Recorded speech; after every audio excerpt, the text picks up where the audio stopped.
Good evening, everyone. Good evening. It's good to see you all. Welcome to Gettysburg National Military Park. And more importantly, welcome to the annual Sacred Trust Talks and book signings presented by Gettysburg National Military Park and, of course, the Gettysburg Foundation, the official nonprofit partner of the national parks at Gettysburg. We are pleased to collaborate, speaking for the National Park Service, with the Foundation to invite renowned Civil War historians, authors, National Park Service rangers, licensed battlefield guides, and experts to participate in Sacred Trust and share their unique perspectives with our visitors during this special event to commemorate the anniversary of the Battle of Gettysburg. This evening's discussion will be focused on discovering Little Round Top, its archaeology, and the stories of those who fought there, with National Park Service Cultural Resource Program Manager Jeff Irwin, Gettysburg Foundation President Emeritus and Historian Wayne Motts, and Gettysburg Foundation board member and retired Penn State University professor of American history, Carol Reardon. There is no better time to have a discussion focused on Little Round Top than now, with Gettysburg National Military Park's recent rehabilitation of this significant area on the battlefield. Archaeology that has been done in the Little Round Top area will be highlighted tonight, and just some of the human interest stories surrounding the battle for Little Round Top in July 1863 will be featured. And now it is my pleasure to introduce some of our speakers this evening. Jeff Irwin, who requested that I just introduce him as the guy that I work with. We'll do a little bit better for Jeff, I think. Just slightly better for Jeff. Jeff Irwin is the Cultural Resources Program Manager at Gettysburg and Eisenhower. He has previously worked at the Department of Defense, the Department of Energy, the Department of Transportation, and the Department of Agriculture with the U.S. Forestry Service. So he's just collecting acronyms is all he's doing. He's now on the DOI. His assignments have been in North Carolina, North Dakota, Washington, D.C., California, and Pennsylvania.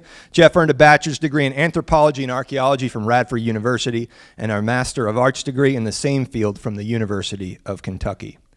Now, Dr. Carol Reardon asked that I say almost nothing about her at all, which we can also do better. Dr. Carol Reardon taught military and Civil War history for over 30 years at Penn State University and the U.S. Military Academy, the Army War College, and Gettysburg College. She has led hundreds of military staff rides on Civil War battlefields.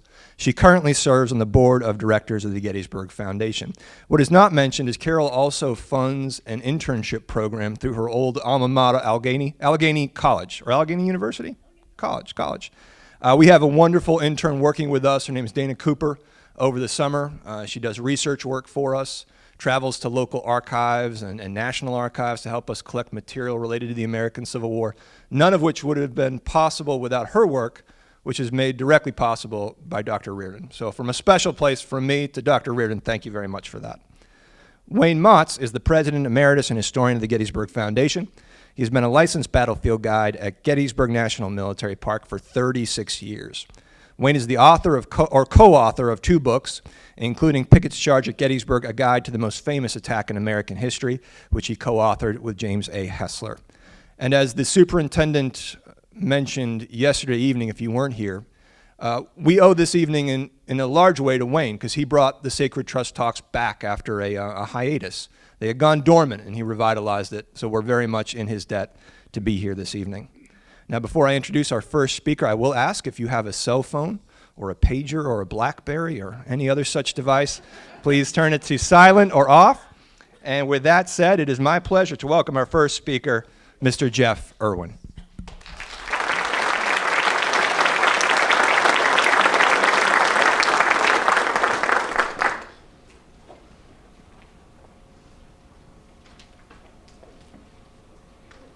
The microphone, can you hear me? All right. Well, good evening, everybody. Thank you, Chris, for that introduction. He is the guy I work with, and he's a good fella. I think everybody knows that. Thank you for inviting me this evening, and I just want to say to everyone here, I am fairly new to the Park Service and certainly new to Gettysburg, but one thing that's obvious as a newcomer is the level of passion and interest and commitment that this park receives from folks like you. And I personally and professionally, I really appreciate that. So I just wanted to say that right off the bat. It's kind of unique. You know, I've been to several different places, worked for different agencies around the country, and what happens here, especially with folks like you, is truly unique, I think. So I want to talk a little bit about tonight about Little Round Top and archaeology in general on Gettysburg National Military Park. If you've seen one of my talks before, I think I delivered one last year, and then I was on the very popular Addressing Gettysburg podcast as well. Some of this may seem a little bit familiar, but it also hopefully will be a bit of a refresher, if not an update, maybe a little bit of new information regarding archaeology at Little Round Top. So let me dive right in here and make sure I save some time for our esteemed next speakers. So the subject tonight is archaeology. And archaeology, importantly, is the study of the past through primarily material remains. So when Wayne and Carol talk, they're going to obviously highlight archival remains or the documentary record. What we try to focus on, of course we use those written materials as well, but we try to leverage that unique and extremely partial record of the past that is artifacts primarily buried in the ground. So that's what makes archaeology unique. On Gettysburg, at Gettysburg National Military Park, we have practiced archaeology for several decades. Probably 30, 40 years archaeology has been practiced. But most of the archaeology has been, over those decades, focused on small-scale projects. It's been focused on traditional excavation techniques, and more often than not, focused on the farmsteads, the buildings, maybe roads, wherever there's been some sort of development, construction, ground disturbance. That's been the traditional archaeology here. It's only recently in the past 6, 7 years, 8 years perhaps, that we've really started to do more of what I call battlefield archaeology. And in battlefield archaeology, what sort of distinguishes it from that more traditional archaeology, at least in the last, say, since 2017, has been the use of the metal detector as our primary instrument in collecting data and discovering data. So we still do some excavation, like this slide shows you, these are both shots of metal detection out at Devil's Kitchen. We still do some excavation. That's a shot of a small trench excavated out in the McMillan Woods area. But we're really focusing on when we think there may be sensitive areas for battlefield material using the metal detector. And a huge factor involved in that has been GPS technology. In the last recent past, GPS technology has advanced to the point where we can accurately, reliably, and efficiently record the location of finds and extremely quickly and with accuracy down to now we're talking about less than an inch of error in the location of what we find. So that's been really important. The kinds of things we find on the battlefield. This is artifacts, some of the artifacts that were found out at Devil's Kitchen in a recent survey that was done. It's rare to find a bayonet, but we found one.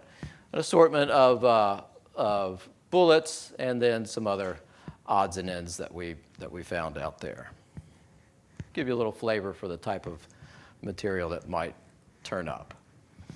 Now, looking at the battlefield and the battle itself, this is a map from the Battlefield Trust website. What I've tried to highlight there in the yellow circles is a collection of areas where we have done a little bit of metal detector work, metal detector survey, and have tried to focus to some extent on actual battle remains. There are two areas where I drew really big circles because if we have large data sets so far, it's from those two locations. If we've done sort of intensive survey, it's those two locations on the map. These other smaller circles that are placed here, those are locations where we've done a small amount of survey, specifically usually for a project, small-scale project, or we're just sampling an area to get an idea of what conditions are out there. This, of course, is Little Round Top. This is Culp's Hill. Those are the two sort of biggies in terms of data sets that have been generated. By data sets, I'm in those cases, hundreds of artifacts. Little Round Top, maybe thousands of artifacts. The others, you're talking about maybe dozens of artifacts or less. But we're beginning to gain some insight into some areas on the battlefield. However, the overwhelming majority of the battlefield hasn't been really looked at all.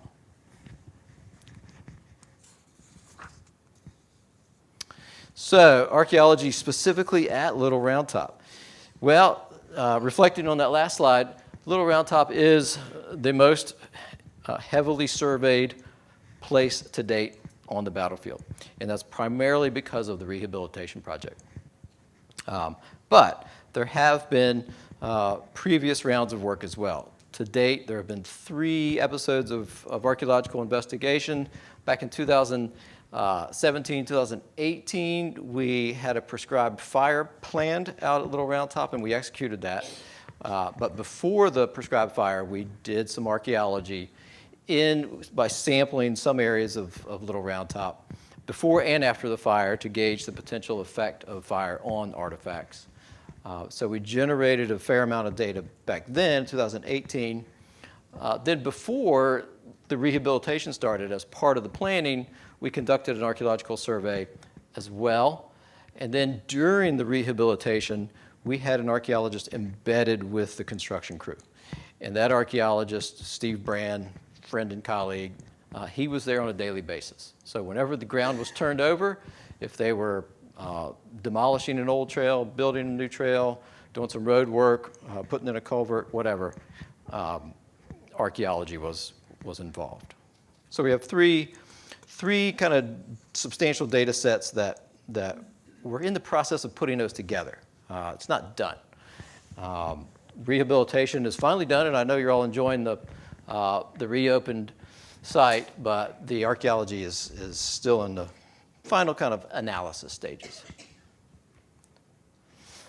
Okay, now let's take a little bit of I'd say bird's eye, but this is more of a airplane view of Little Round Top. This is, if you're not familiar with it, this is a LiDAR image of the topography. And you can see, I really like LiDAR. You know, this is a laser technology flown from aircraft. Gives you a really strong sense. And you can manipulate this depending on what your parameters are, what kind of levels of relief you're looking for.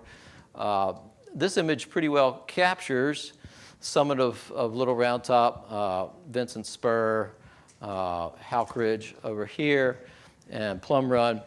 What you see outlined here is roughly the area, sort of the project area, or the archaeological area that we've looked at. So that's our survey area. Importantly, most of this western flank, this western slope, is not surveyed. So this is a big hole if you're talking about a data set for Little Round Top. That's kind of empty. So keep that in mind. We have to, if we're talking about overall patterns for Little Round Top, we have to understand that it is a partial sampling, and even within this, what I've outlined here, not every square inch of ground was looked at. It was, again, where there would be some sort of ground disturbance.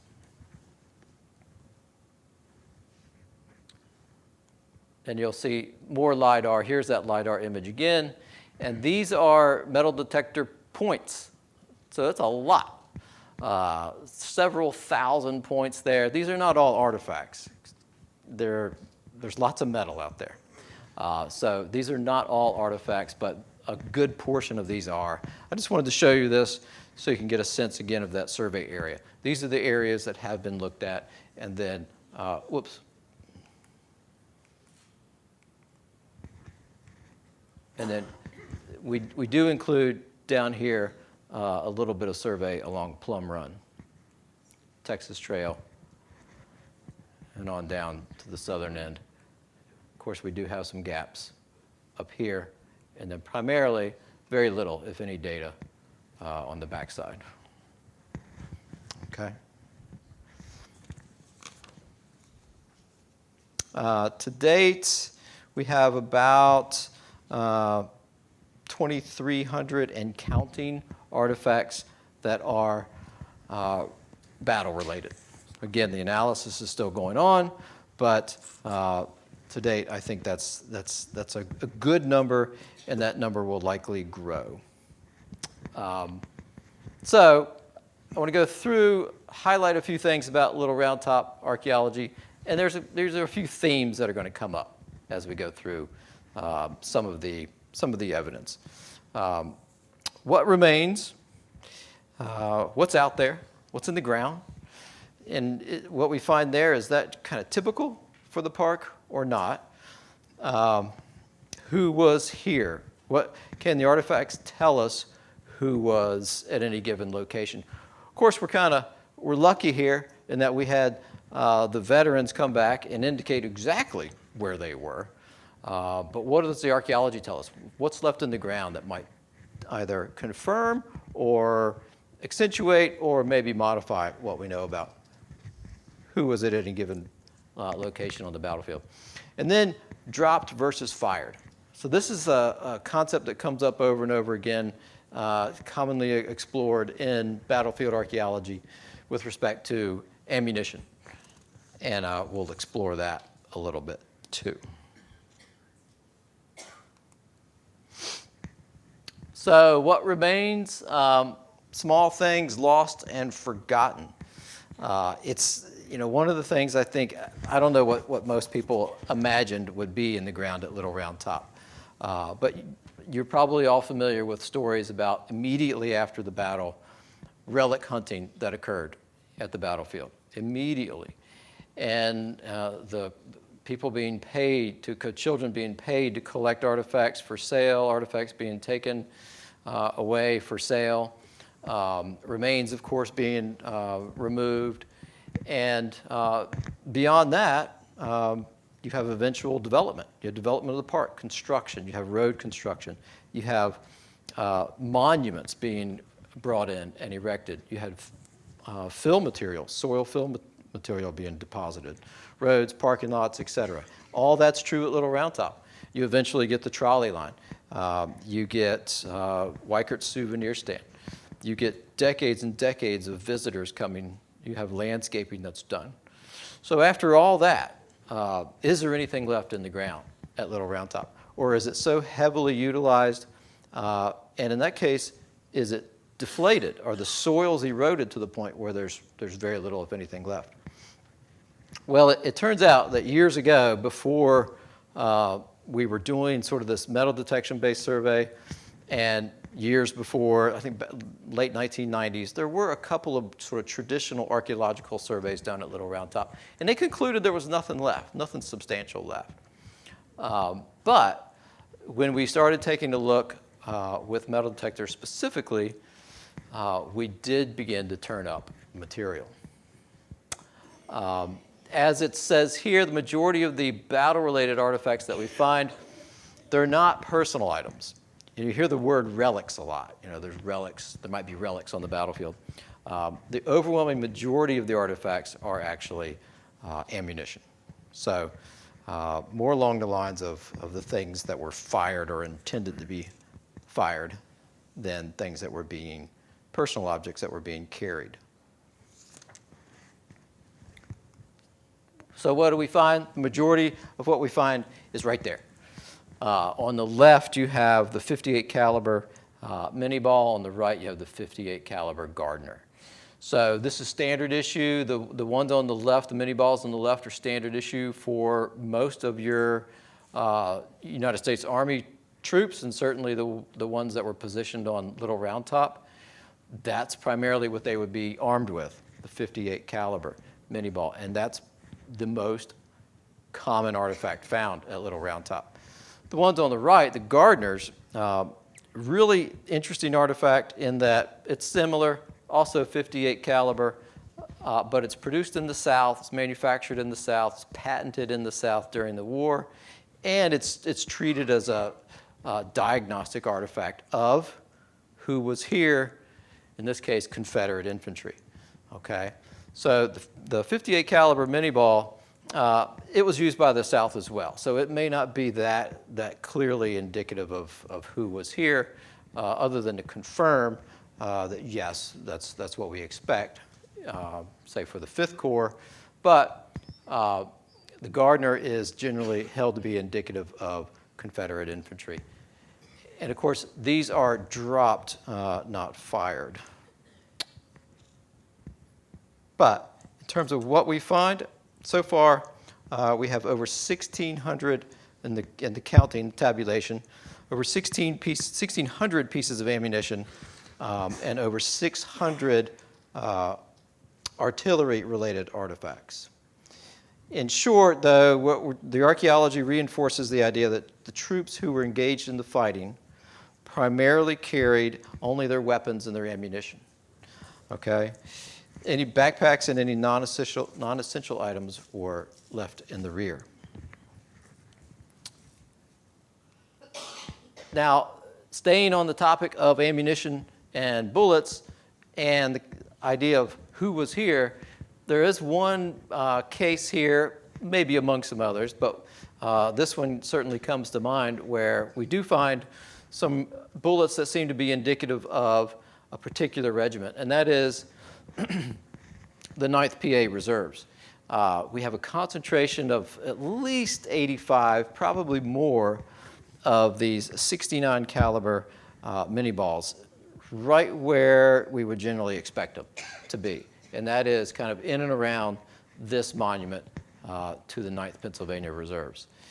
There was a cluster here. There were, in 1 or 2 cases, on a single metal detector hit, there were multiple examples of these in one location.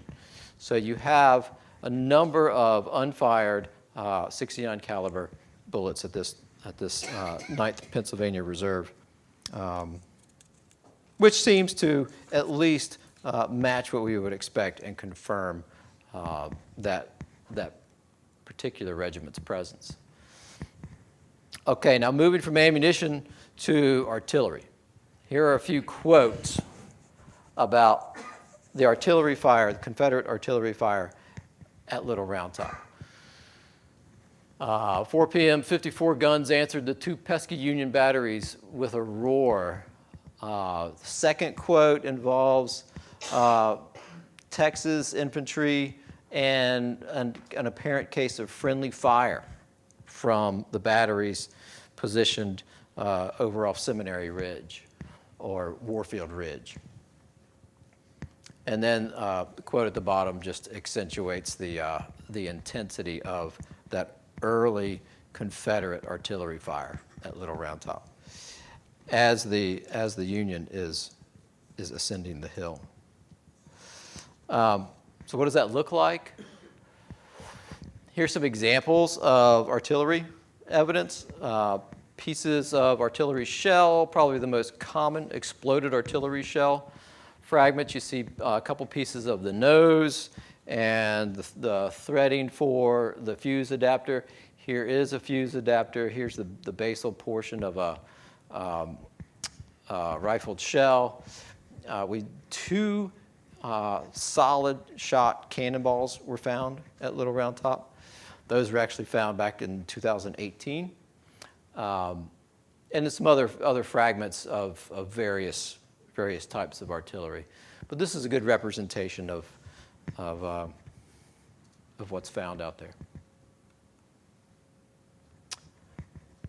Just to think of that artillery evidence for a second and think of it spatially, I don't have a map to show you every point where artillery evidence was found, but I can describe it to you, and basically artillery, the density of artillery is highest throughout the summit, all along the summit up to about this point, and extending all the way down sort of that Texas Trail and that the portion of the western slope that we did survey.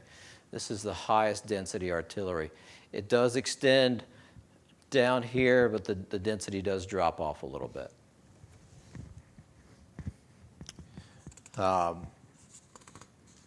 And that case of friendly fire may have been somewhere somewhere in this general area. Now, of course, that's all one-sided, right? That's the Confederacy firing upon Little Round Top. So if we want to consider the opposite scenario, well, we don't have much evidence because we're on Little Round Top. But when you do these types of surveys in battlefield archaeology and you're looking for evidence of artillery, you might look for friction primers. These are friction primers right here, a couple of examples. These are discharged from the gun when the cannon is fired. This is essentially the ignition device that's set down into the touch hole on the cannon, and it's attached to a wire on a lanyard. When it's pulled, it ignites the powder and sets off the charge in the cannon. These are very lightweight little copper tubes, and they fly out. Well, if you have hundreds or thousands of shots being fired, you might expect to find quite a few of these. For some reason, given their size and their lightweight, they are very difficult to find. So we've only found 4 out of all of the work that's been done out there, and that's not necessarily uncommon. But what do they tell us about maybe where the batteries were located at Little Round Top? Well, these are the 4 locations of the friction primers. This is Hazlitt's battery. This is the Ohio battery. So, these may be in reasonable proximity, but they're certainly not located as close as you might expect to where we at least have the guns positioned today.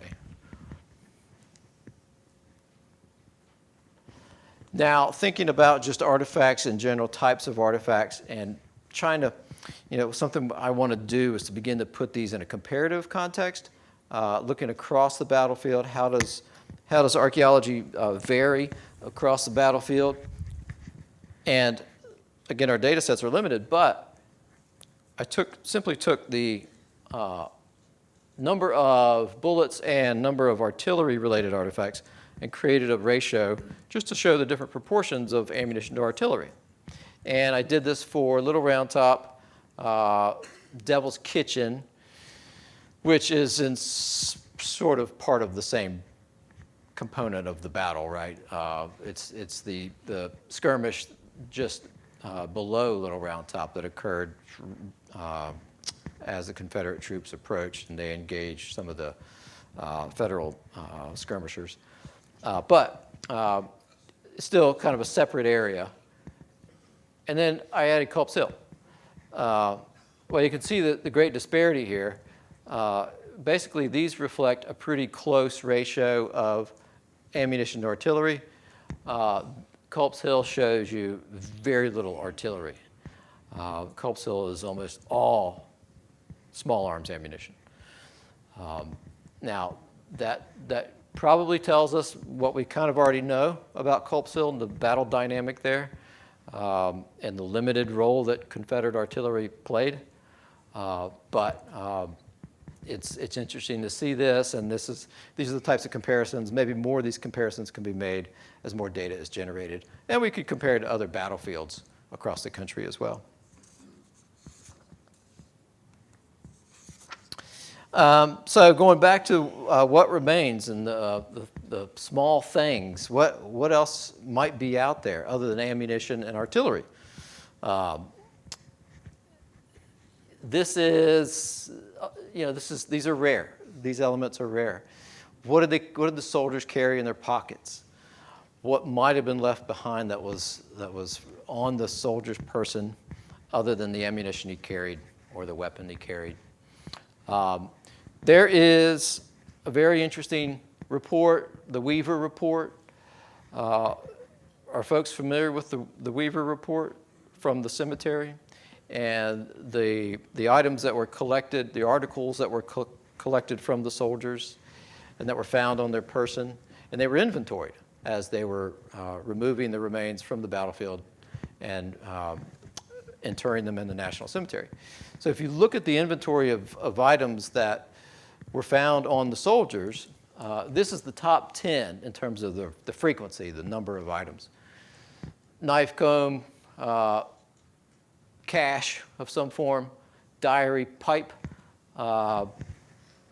Bibles, books, ambrotype, gun tool, and pencil. And then these things, the rest of the articles drop down to really small numbers in terms of those that were found. Well, these are very rare archaeologically. The only one of these that we found at Little Round Top would be the gun tool. And that's it. That's a really big photo of a gun tool. That is cool. We found a couple of these in recent surveys. Each one's different. This one appears to be from a 54 caliber Austrian rifle. Well, we need to try to pin down what regiment that might have been associated with. But this is on display out in the lobby, by the way. This is one of the artifacts out there. This is one of my favorites. We can't say for sure if this is a soldier's artifact, but we want to, so we are. You know, a mouth harp, a musical instrument, you can imagine what simple pleasure or joy that may have brought to soldiers in the field. I've seen another archaeological study where part of a harmonica was found in a similar scenario. This was found up there. I'm not sure if there's been another one found here at Gettysburg or not, but there might be. Buttons, we did find a handful of buttons. This one is difficult to see, but it's an Excelsior button from a New York regiment off of a coat. Could be an officer's coat. And there are a few different buttons that were found. Some plain, and you can't say much about them other than they're plain uniform buttons. But there are a few that are diagnostic, like this one. Now, going back to that idea of who was here, this isn't where it should have been. This was down on the Texas Trail, down the hill, which you may just say, okay, well, I don't know how it got there, but it was clearly, redeposited, displaced, kicked down the hill, picked up, dropped. Or maybe there was a New York, 44th New York soldier that was down there for some reason, right? Sometimes these artifacts do raise those kinds of questions. And this one does, I think. A buckle and some box plates. A few of these were found up there. Again, one of those is on display, I think. Breastplate. This was found surprisingly in a place we didn't expect to find anything. Talk about level of disturbance, previous construction, those sorts of things. You don't expect to find anything. This was found like right next to the parking lot. And it was very surprising to find it there. You never know. Okay, now that last theme, drop versus fired. Just a couple slides here. This one, it looks like, and it is, just a bunch of dots on the screen. But the quotes on the left might give it away. So if you find a bullet that's unfired, then we tend to call it dropped versus a bullet that's obviously fired.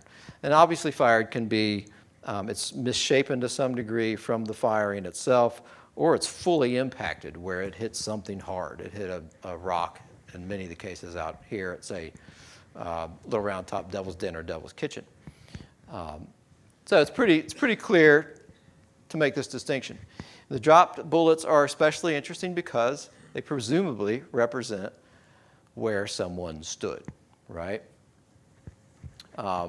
What you see here, this is kind of uncontextualized on purpose. I don't want to just show the exact locations of artifacts on the ground. But what this is meant to convey to you is if we read Chamberlain's quotes, Chamberlain's description about the 20th Maine fighting on Vincent's Spur, and this idea of two lines meeting and mingling and the edge of conflict swaying back and forth, you can imagine and see how that's portrayed in the movie, and you can read about it.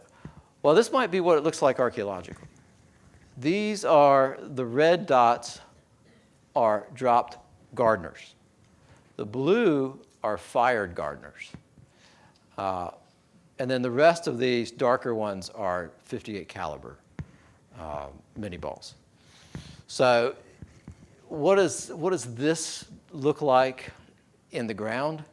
It may very well look like something like this. And you see after this point, there are no more gardeners. This is going uphill. From there on, it's only fired ammunition. So it's an interesting and different way to look at something like that. One other notion about drop versus fired at Little Round Top. If we, oops, sorry, I gave away Gene's appearance. If we look at garden, again, go back to gardeners. If we look at gardeners overall, where they were found at Little Round Top, and we're interested in the question of Confederate infantry is approaching from the west. They're trying to gain the hill. They're coming from the south. They're trying to gain the hill up through Vincent's Spur. How far do they get? Does dropped gardener tell us that? The number of dropped gardeners, location of dropped gardeners. Well, if you just kind of look at the gardeners that we have, the distribution of gardeners that we have, you can draw a line kind of like this. Meaning, if you're approaching from the west to the east or from the south to the north, this is the line beyond which you see no more of those gardeners. Okay? What does that mean? Does it mean there's a soldier at every one of these points along the line? Maybe. Does it mean that maybe some gardeners were dropped when prisoners were taken? Maybe. Does it mean that gardeners were scavenged by Union troops? Maybe. Chamberlain himself talks about that. He talks about sort of scavenging ammunition from wherever you can get it on the battlefield. But in any case, we look for patterns in archaeology. We don't necessarily look for the one-off or the anomaly. We look for patterns. So that's the goal, is to try to find a pattern. One other, I'm going to switch places real quick and just mention Culp's Hill. So Culp's Hill, some work was done out there a couple of years ago, not as much as Little Round Top, but the concept of drop versus fired came in there too. And there were a couple of interesting conclusions out of that Culp's Hill study. One, that based on this analysis of presence or absence of drop versus fired, that Forbes Rock was not used as a firing position by Confederate troops. And then another location was actually identified as a likely firing location based on the presence of dropped ammunition and combined with the presence of percussion caps. So I mentioned that just to highlight that kind of analysis and the application of that concept can be helpful in different scenarios. Okay, and then lastly, I just want to, going back to this idea of what remains, you know, I've highlighted a lot of artifacts, but the truth is, in some areas of the battlefield, some areas of the park, very little remains. Sometimes nothing remains. You can get in the areas where 70, 80% or more of what you find is not historic, not battle related.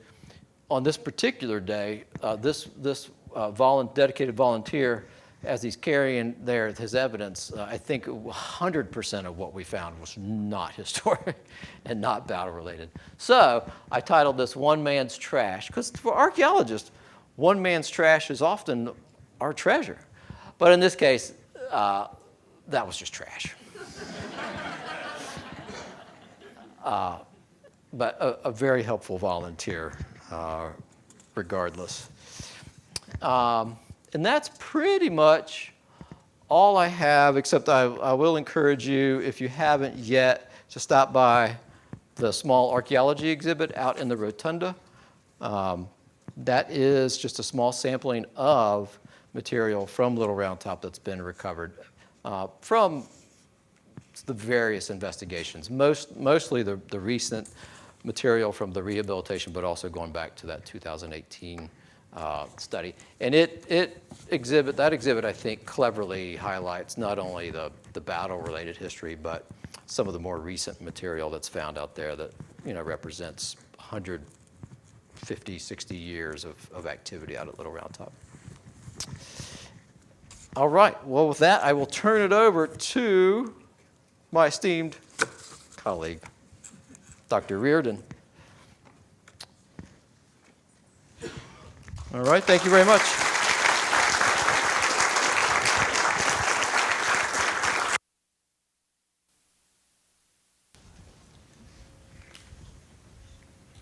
And there we go. My weapon, thank you. Is this thing working? It is, all right.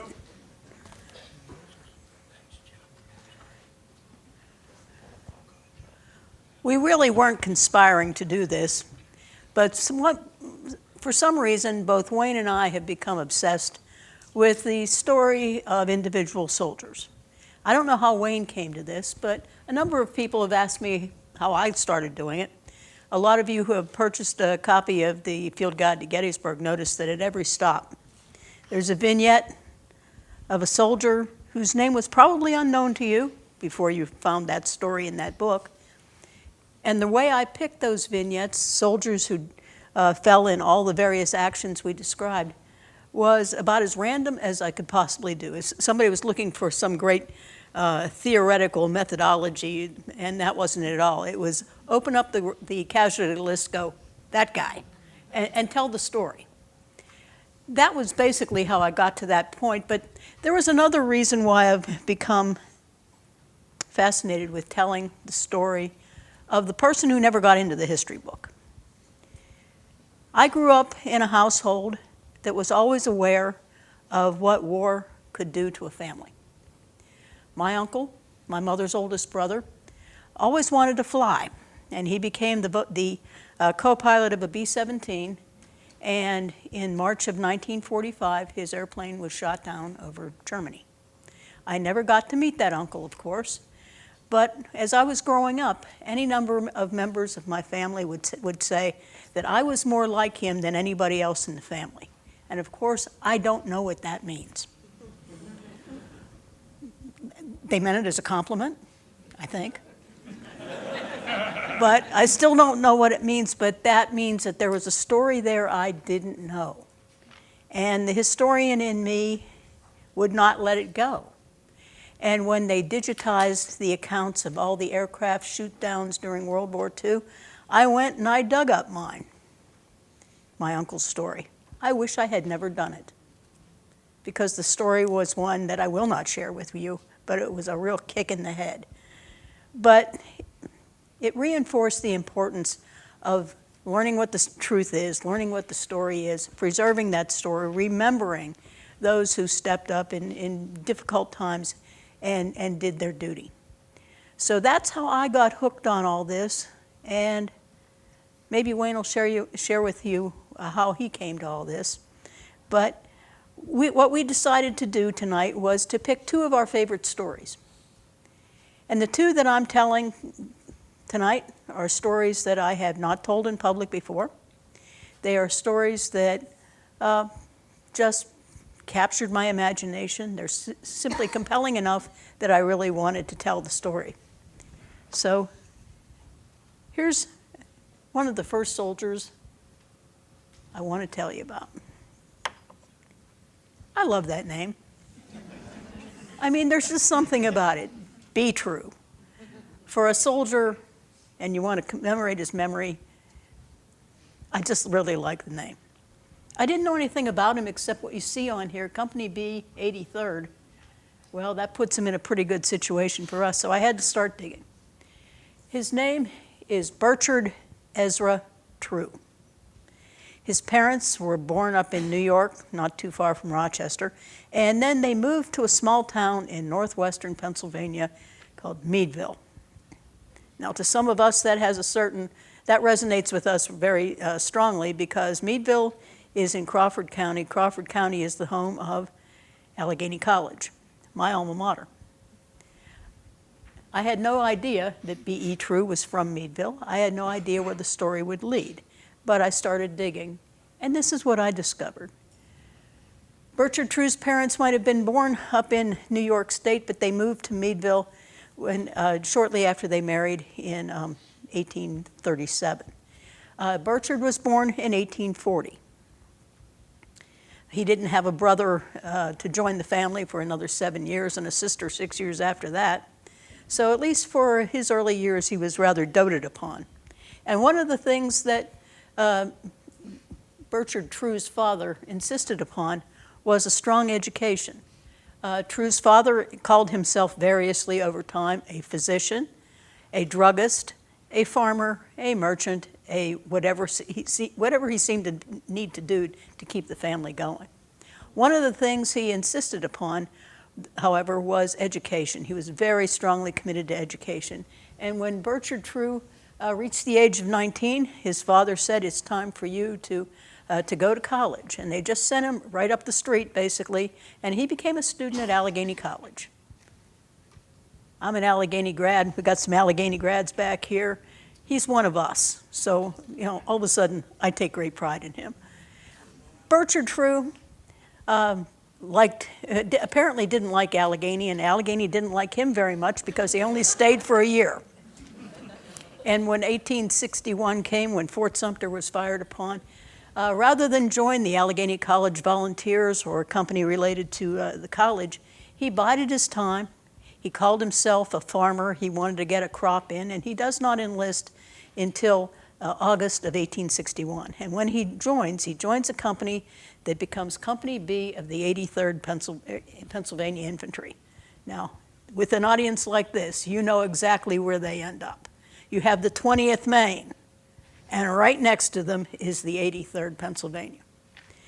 If you take a look at a list of the Union infantry regiments during the Civil War, and take a look to see how many soldiers they lost in combat. Number 1, 5th New Hampshire Infantry. Number 2, 83rd Pennsylvania Volunteers.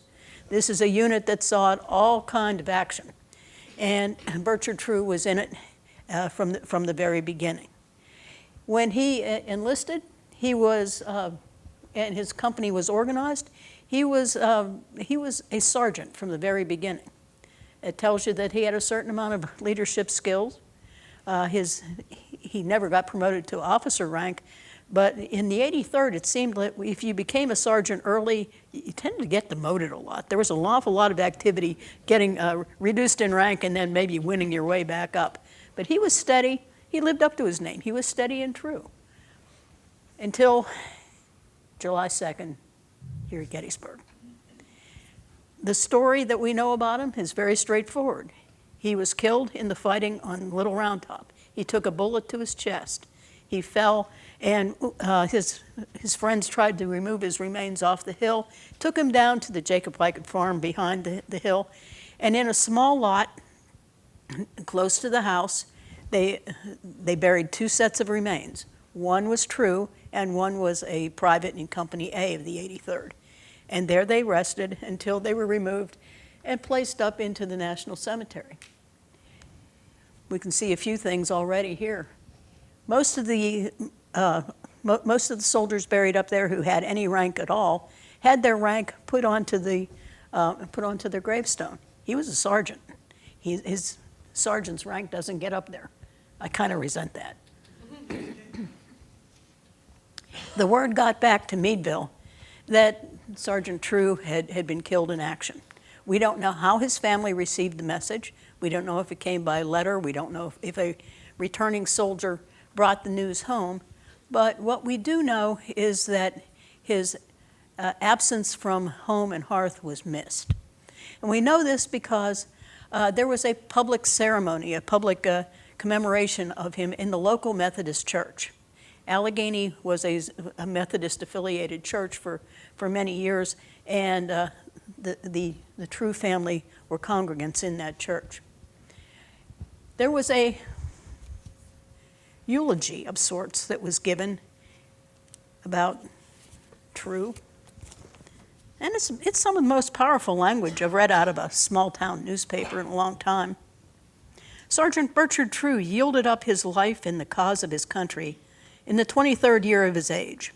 He participated in the campaign of the Peninsula, in the engagements at Fredericksburg, and in the Battle of Gettysburg, and acquitted him as a brave and dauntless soldier.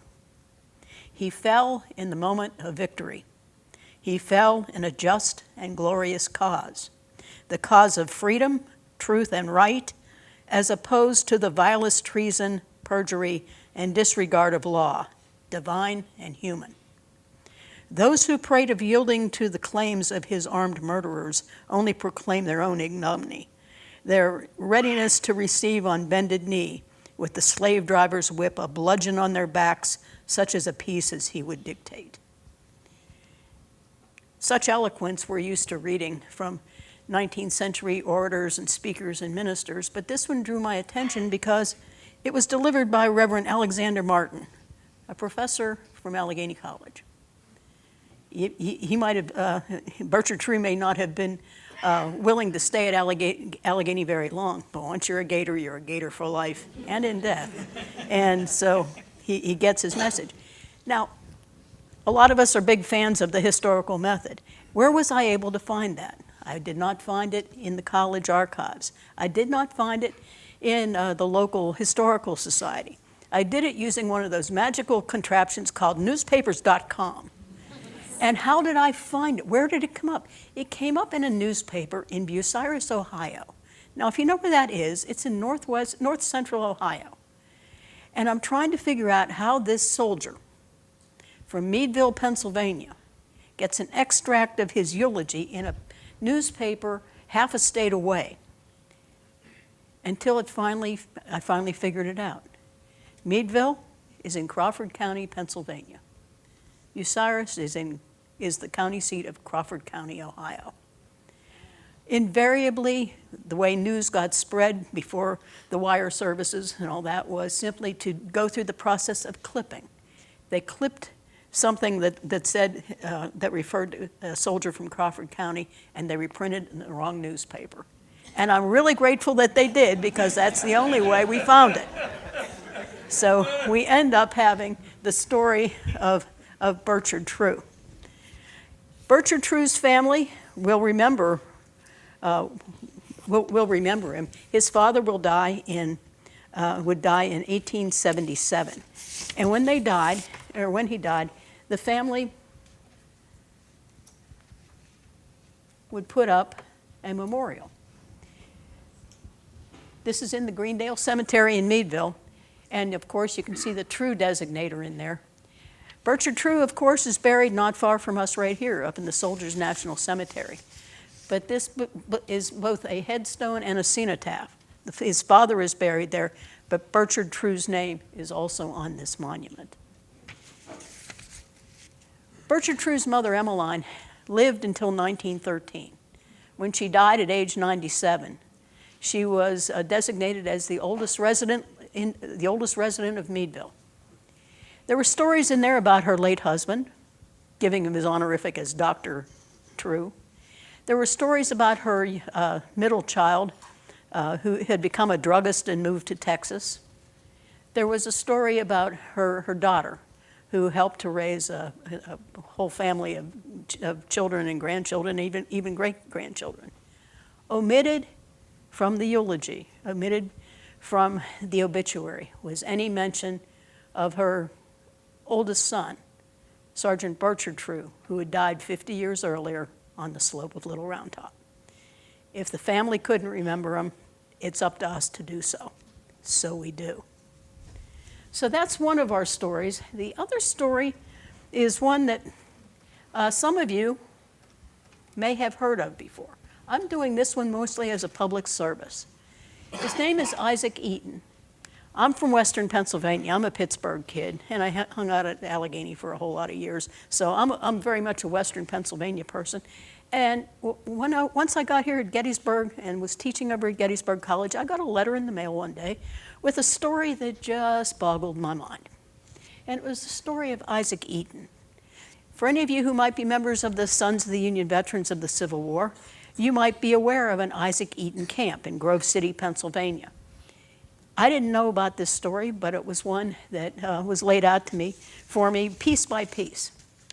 Trust me. A lot of folks come up to me and say, I have a great story for you. And okay, the eyebrow immediately arches. And as they lay it out for me, one of the things I pretty much have learned to do to get them to get to the heart of the matter is to lay down the evidence. Don't just tell me a story. Show me the evidence, piece by piece by piece. But that's what was happening in this case. The man of this gentleman, what we know about him, is that he lived in Mercer County, which is in the western part of Pennsylvania, right up against the Ohio border. He lived in a small town called West Middlesex. He enrolled in a local unit called the West Middlesex Rangers very early on. 23rd of April, 1861, he signed an enrollment commitment, and it gave us a bit of a summary about what he looked like and who he was. He was 33 years old. He was widowed, but he has a 10-year-old daughter at home. When he was asked his occupation, he said he was a lawyer. Physically, he was 5'10", dark complexion, blue eyes. If you take a look at a lot of for those of you who have ever worked with those little file cards that were put together for the Pennsylvania soldiers, one of the things they ask about is hair.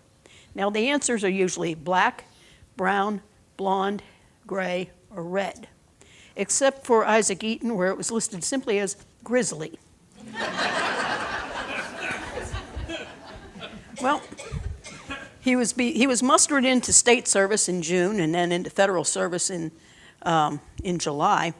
And the company that he joined, his West Middlesex Rangers, became Company B of the 10th Pennsylvania Reserves.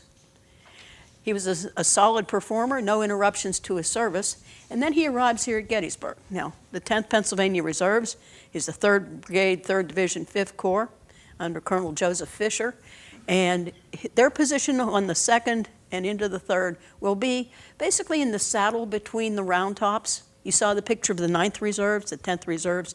It just extends the line a little bit farther south onto Big Round Top.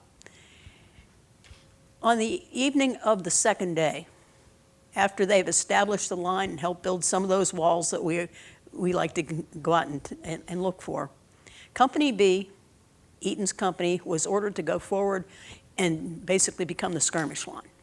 It was not easy duty. It was dark, and we're tired, couldn't see much, and there was some exchange of fire. In the exchange of fire, 2 men of Company B would be hit very badly. One, Alonzo McCall, a neighbor, was killed. Isaac Eaton also took a bullet to the back near the spine. It was a very dangerous injury. He was removed from the battlefield, and he was taken first to a hospital right behind the line, and then down to the farm of Jesse Worley. Get down the Baltimore Pike to 2 taverns and hang a right, and it's a little farm that's down there. And he died. Now, depending on which record that you look at, he died on either the 3rd or the 4th of July, but he passed away. He was buried on Jesse Worley's farm first, and of course, he ends up here in the National Cemetery. It's a straightforward story, or so it would seem, but here's where it gets kind of interesting. We have the record of his enlistment, no question about it. there is that 10-year-old daughter at home being taken care of by a family member, and that family member wants to apply for a minor's pension, kind of a survivor's benefit of its period. In order to fill out an application, there are so many hurdles. It's government paperwork, after all. And so, okay, can you confirm that the soldier was regularly enlisted? Yes, they can. Here's the verification. Can you confirm that the soldier was killed in action? There is a hospital record and a death record. Yes, we can prove that. We also have, of course, the ultimate evidence right there. The minor's pension was granted. And minors' pensions are very specific. They know everything, including when a minor turns 16. In a government that's not known for its efficiency, the one thing I can guarantee you the government knows is when a 15-year-old is about to become a 16-year-old so they can pull the plug on the money. We have all of these things.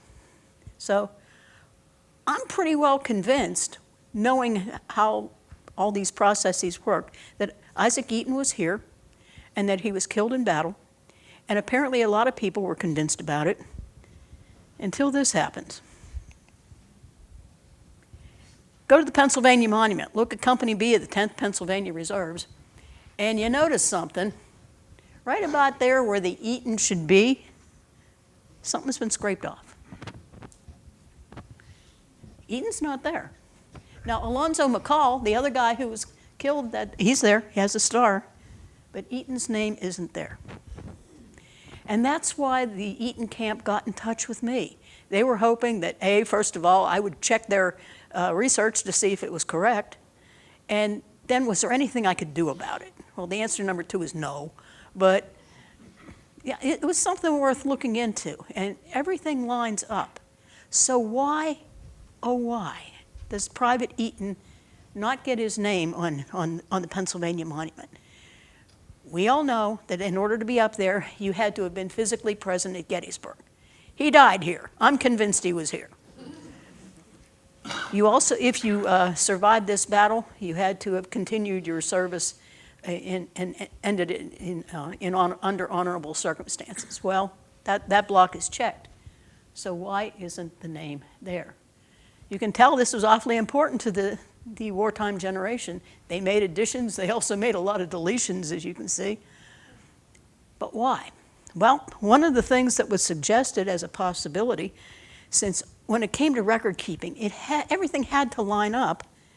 If you notice back here, notice the company, Company D. He was in Company B.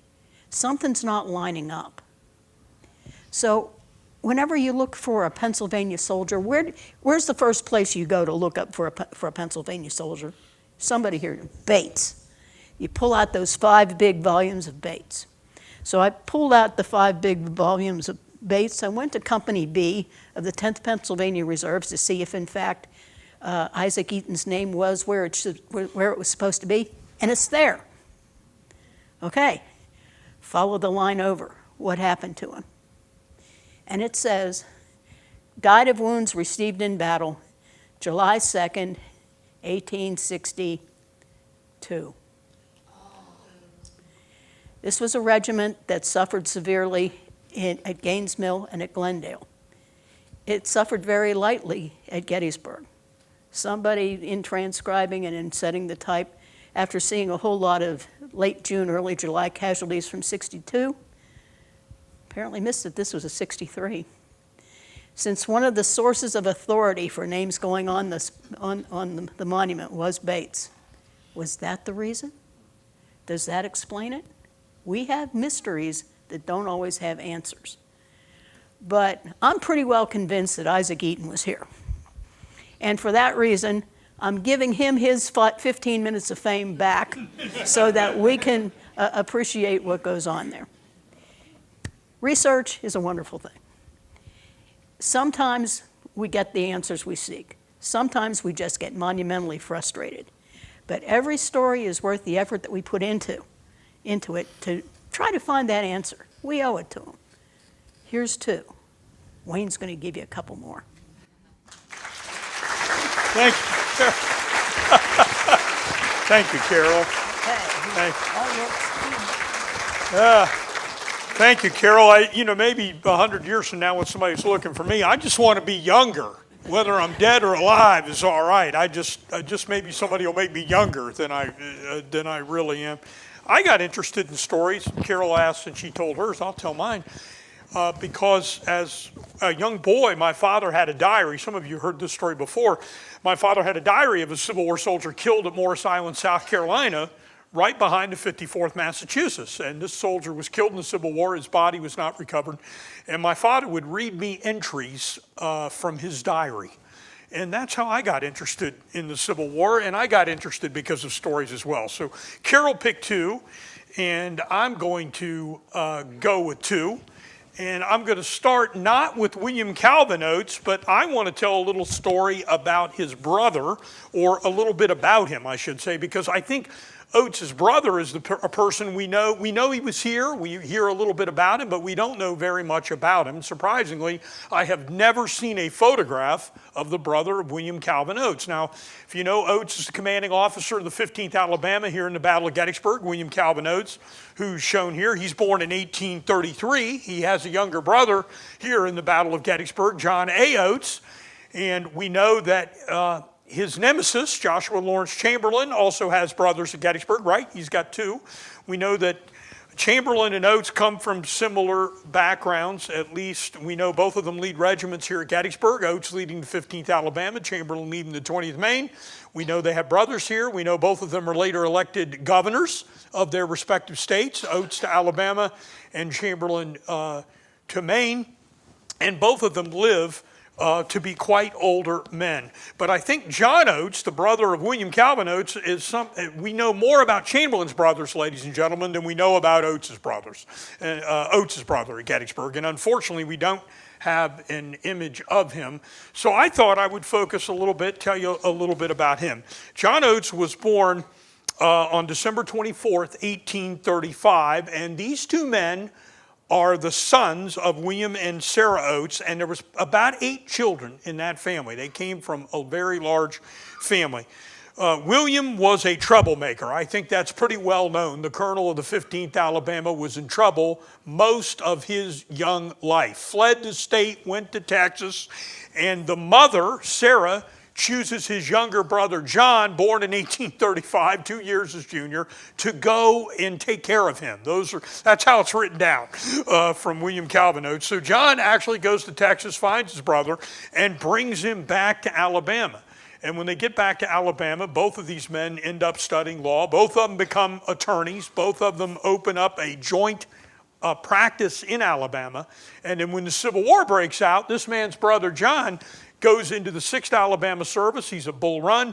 And then when William Calvin Oates raises the 15th Alabama, the company that he's a captain of, Company G, then John goes into that company that William Calvin Oates, his brother, will end up commanding. And hence we get to the Battle of Gettysburg. But we should know, ladies and gentlemen, I'm already messing up the remote here. We should know that John is sick most of his career. So he gets at the first battle of Bull Run, but in many of the battles, John is ill. His constitution is not good. And in April of 1861, William Oates' brother writes the congressman of their district.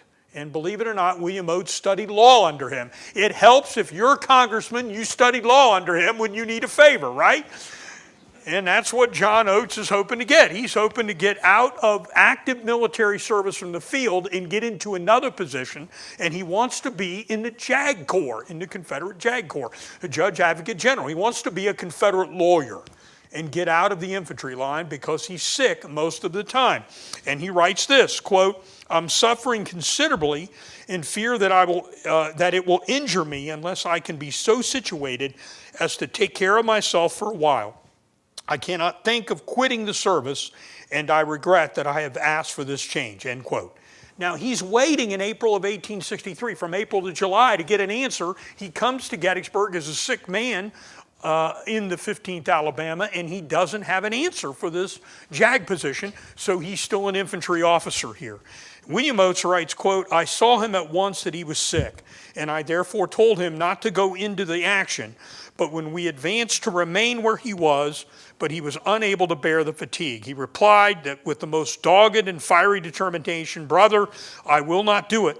If I were to remain here, people would say that I did it through cowardice. No, sir, I'm an officer and will never disgrace the uniform I wear. I shall go through, even if I'm killed, which I think is quite likely so.' Alternately, with his black eyes flashing, this is what is reported by William Oates from John. 'No, brother, were I to do that, I would say I would avoid the battle, and I'm not going to do that.' So basically, he's going to go into action a pretty sick man. I'm going to skip this slide here and go to the next one. And we know where he ends up, on the flank of where the 20th Maine is. Now, I took this 1 hour after Little Round Top was open, everybody. It's right up there. I'm one of you. I'm driving out there as soon as I can get up there.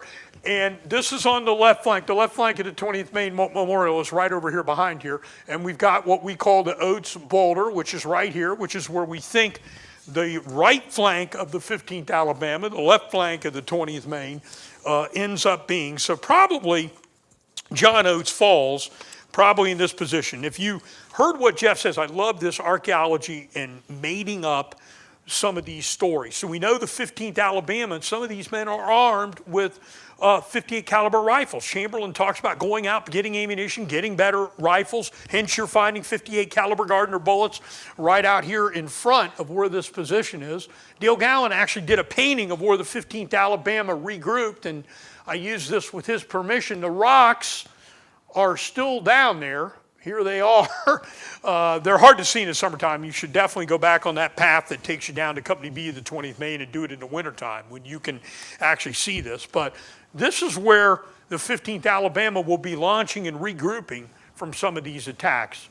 John Oates is up on the right flank of this line, and according to the accounts, he is struck 7 times by bullet fire. He's hit in the hip, he's hit in the leg, and he takes an 8th wound into his hand, and he falls into Union hands after the Battle of Gettysburg, and he goes to the Michael Fisher Farm, which is the 2nd Division, 5th Union Army Corps Field Hospital.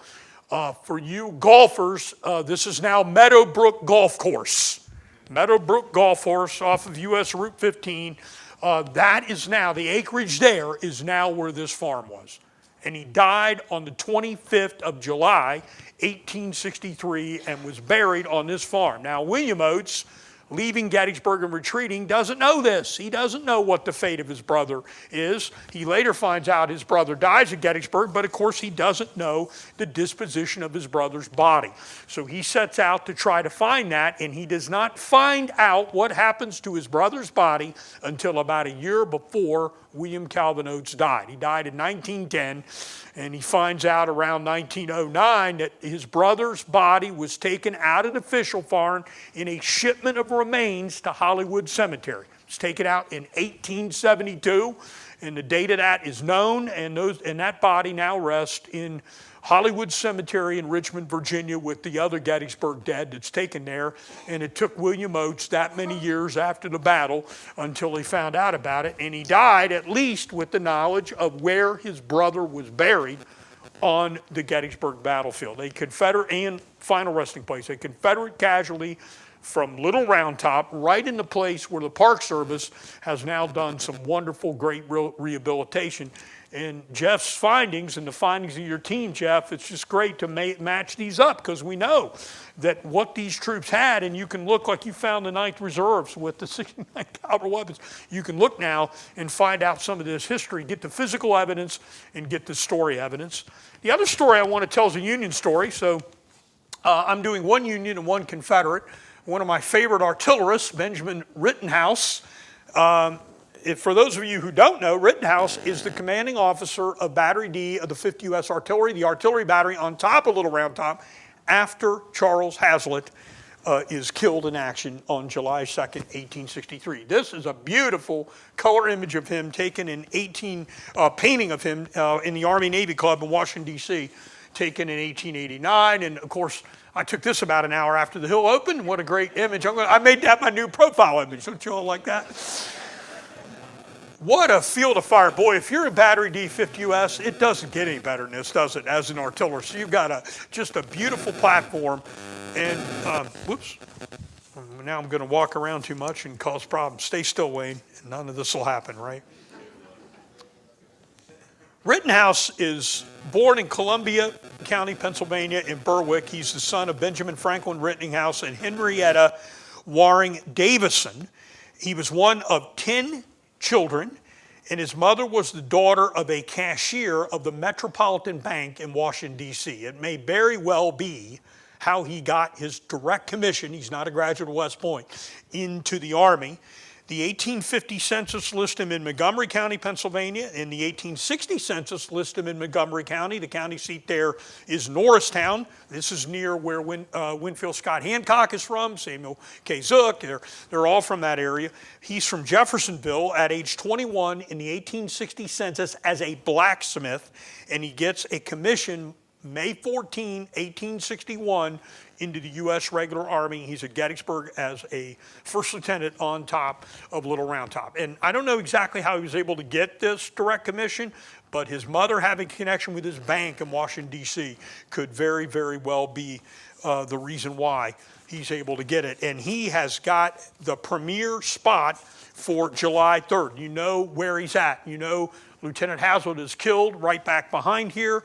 Rittenhouse will take over the 6 Parrott rifles that will be on top of here for July 2nd and also on July 3rd. And his account, for those of us that study the Battle of Gettysburg and Little Round Top, at least for what this battery does on July 3rd, his account read before the Military Order of the Loyal Legion, which is a veterans group for officers after the war, is the one most quoted by most authors.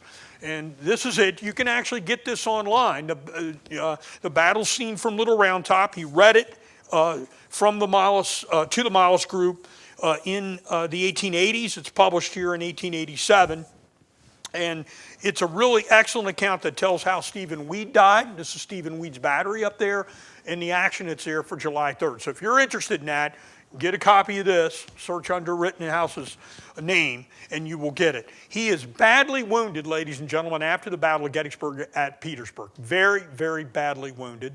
He is married twice in his lifetime. His first wife dies in 1904. He remarries in 1910, and he marries a fairly wealthy woman. In the census records after the war, his occupation is always listed as retired Army officer. In one time it's listed as has his own income. So I'm not sure what he's doing.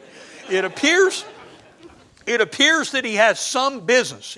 From his obituary and what I'm going to read you next, it appears that he's got some sort of business that he is working on. I brought him up to you tonight, and one of the reasons why I like this story so much is it talks a lot about the invisible wounds and invisible pain of the Civil War.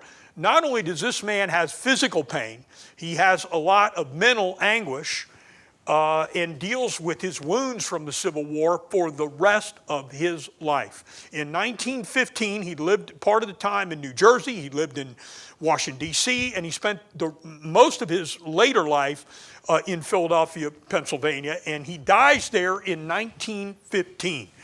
And I wanted to read to you. He dies on March 6, 1915.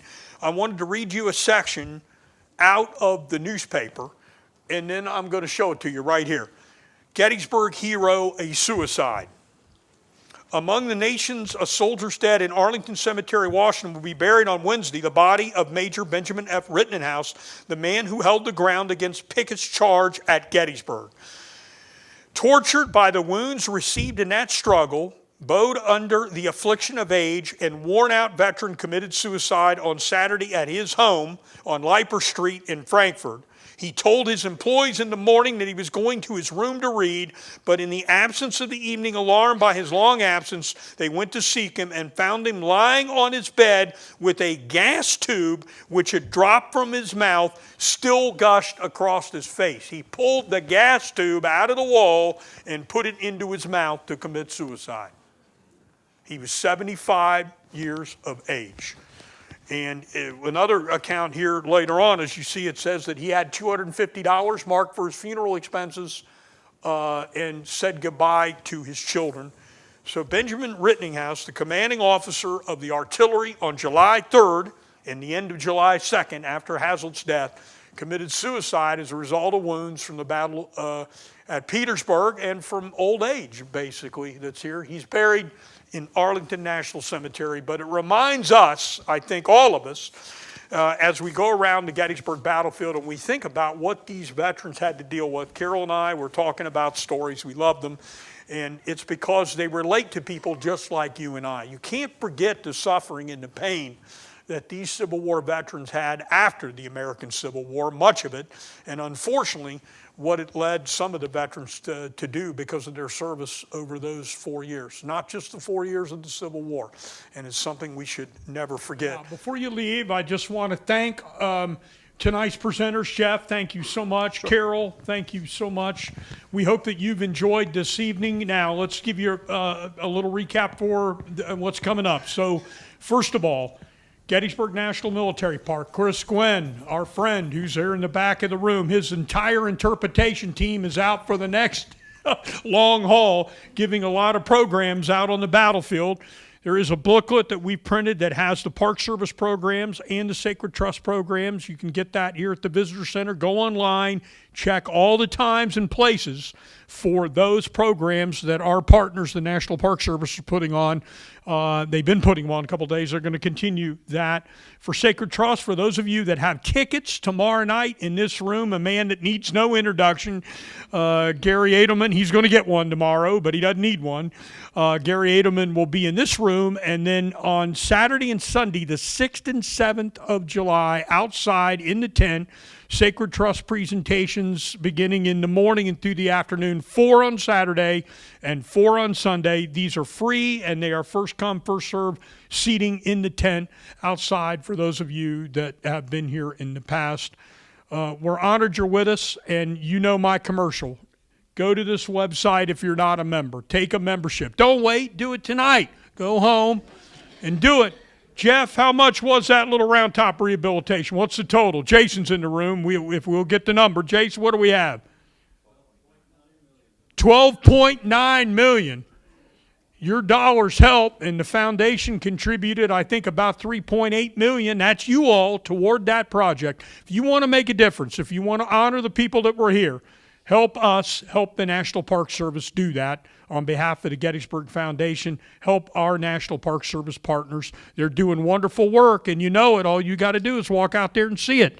So thank you very much. We appreciate all of you, and have a great evening.